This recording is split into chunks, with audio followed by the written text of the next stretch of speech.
Shalom, saudara yang dikasih Tuhan. Hari ini kita kembali lagi dalam pembahasan firman Tuhan tentang sebuah tema, benarkah kita ini anak Allah?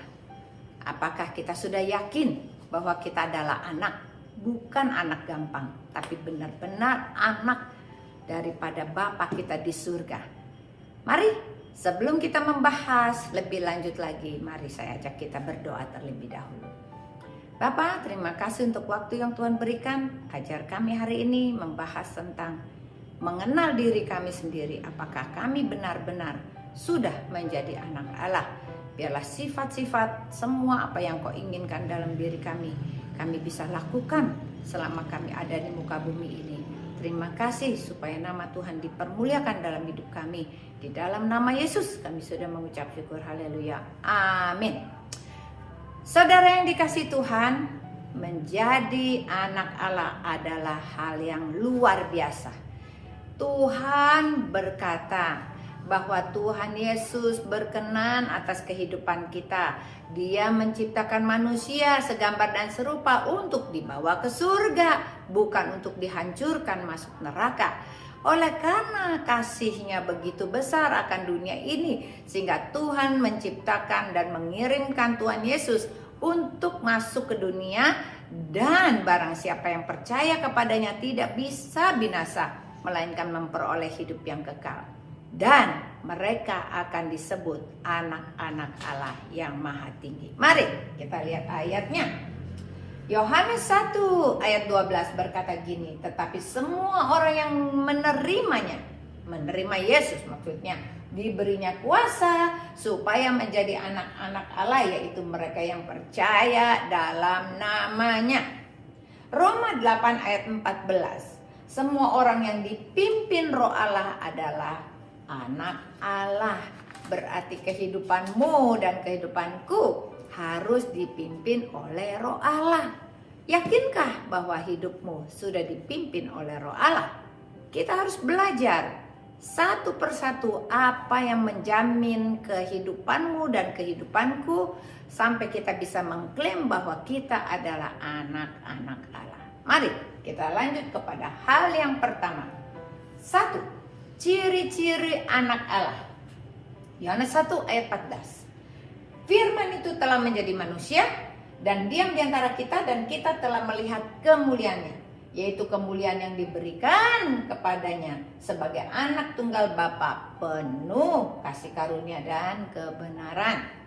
Yohanes 1 ayat 18 berkata, tidak seorang pun yang pernah melihat Bapa, tidak ada seorang pun yang melihat Bapa atau Allah, tetapi anak tunggal Allah yang ada di pangkuan Bapa, dialah yang menyatakannya.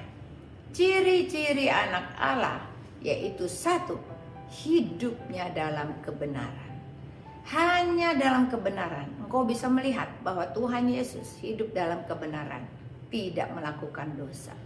Barang siapa, karena firman itu telah menjadi manusia dan kita sudah menerimanya sebagai anak tunggal Allah di dalam hati kita, berarti kita kalau sudah terima Yesus, bisakah kita hidup benar?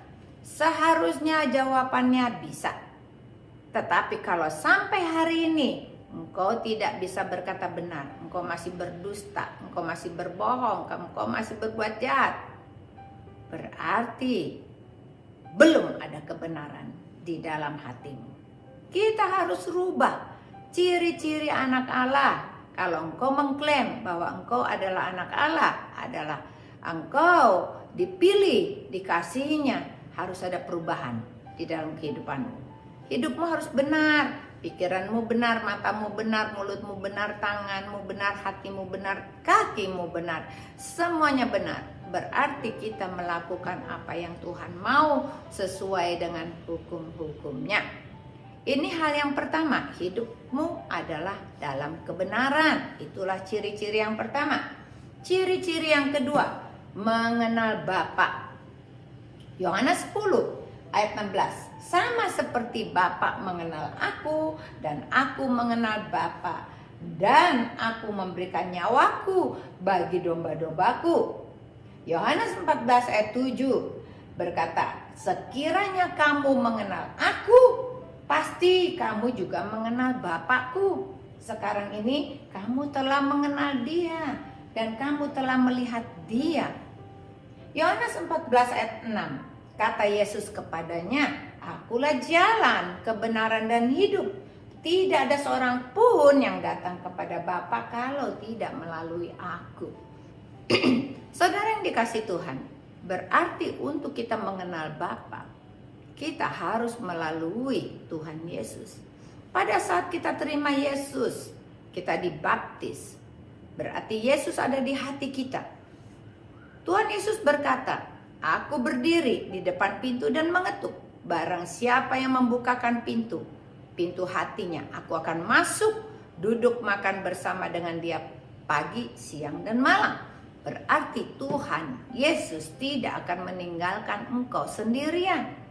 Setiap hari engkau duduk makan bersama dengan Tuhan, pagi, siang, dan malam. Jikalau engkau ingin mengenal Bapa, Tuhan bilang, gampang. Kalau aku ada di dalammu dan engkau ada di dalamku, maka engkau sudah melihat Bapa. Karena Bapa ada di dalam Yesus. Kalau kita terima Yesus, kita sudah terima Bapa di dalam hati kita. Berarti Bapa dan Tuhan Yesus bersatu dengan Allah Roh Kudus. Berarti harusnya ada di hati kita. Pada saat ada di hati kita, kita bisa memanggil namanya setiap hari. Bapa, Bapa, dan Bapa. Kita panggil Yesus, kita panggil Roh Kudus, kita panggil karena mereka selalu bersama dengan kita. Jangan pernah lupa, untuk kita bisa mengenal Bapa, berarti kita harus siapkan hati kita dan percaya. Nggak ada jalan lain, karena Tuhan berkata, "Akulah jalan, kebenaran, dan hidup. Barang siapa yang percaya kepadaku, dia akan selamat." Berarti kalau dia selamat, bisakah nanti dia ketemu Bapa? Bisa. Masalahnya, banyak orang sudah sampai menerima Yesus, tetapi tidak mengenal Yesus. Tidak membuka hatinya, tidak ada percakapan dengan Yesus. Bahkan merasa Tuhan jauh sekali tinggi di atas awan-awan, sementara dia ada di bumi. Ini adalah pemikiran yang salah. Pemikiran yang sudah dikotori, yang diberikan oleh iblis untuk mematahkan imanmu supaya engkau tetap menjadi orang yang berdosa. Mari hari ini lakukan supaya kita bisa mengenal Bapa kita. Caranya bagaimana? Bapa ada di dalam Yesus. Pada saat kita terima Yesus, Allah Roh Kudus di hati, kita ingin mengenal Bapa lebih lagi.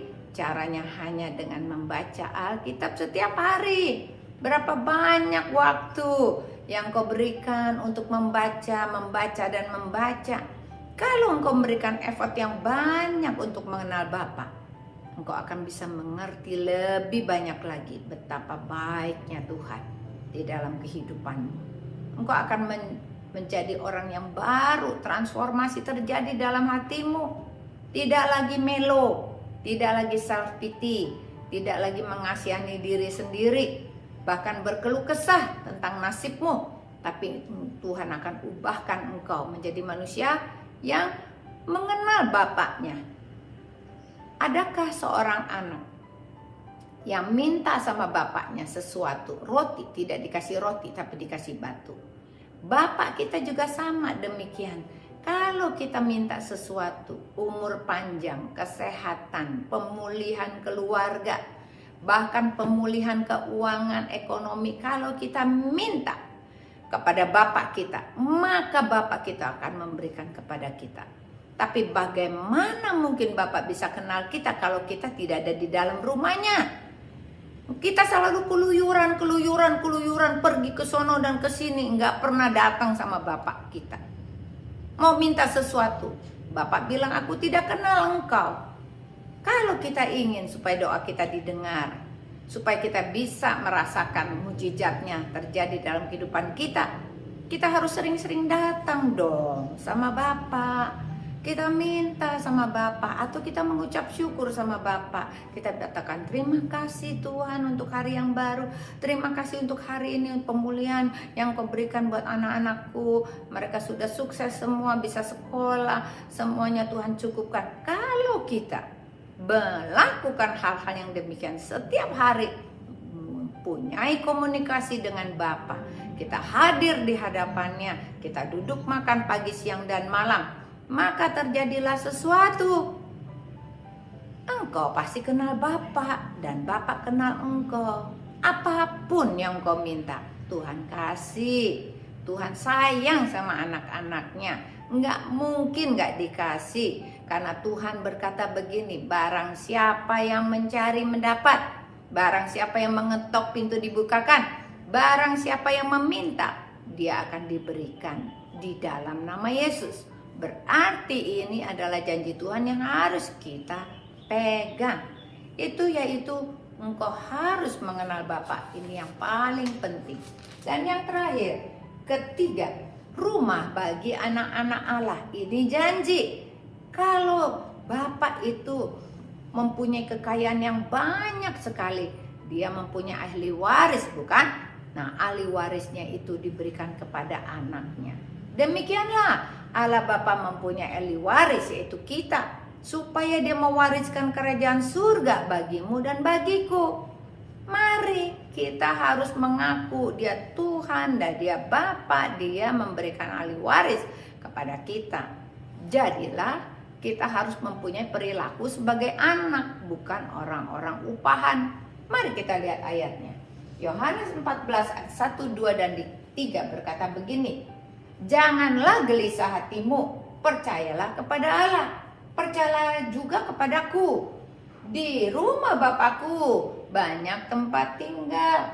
Jika tidak demikian, tentu aku akan mengatakannya kepadamu, sebab aku pergi ke situ untuk menyediakan tempat bagimu. Dan apabila aku telah pergi ke situ dan telah menyediakan tempat bagimu, aku akan datang kembali dan membawa kamu ke tempatku, supaya di tempat di mana aku berada, kamu pun berada.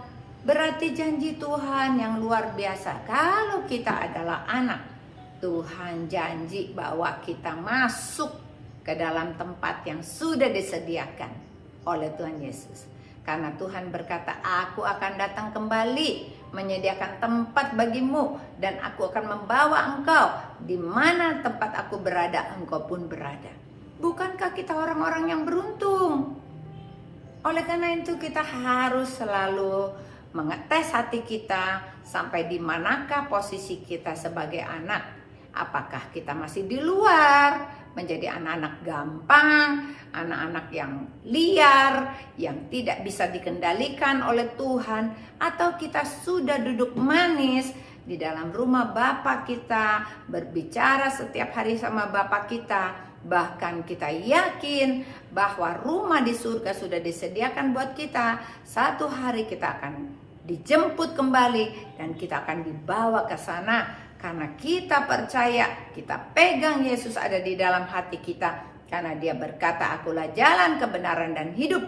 Tidak ada seorang pun yang datang kepada Bapa tanpa melalui aku. Mari, saya ajak kita berdoa. Bapa, terima kasih untuk firman-Mu yang dahsyat dan luar biasa. Biar termeterai sempurna dalam hati kami, menjadi rema dalam hidup kami. Terima kasih, hanya dalam nama Yesus kami berdoa. Haleluya. Amin. Tuhan Yesus memberkati.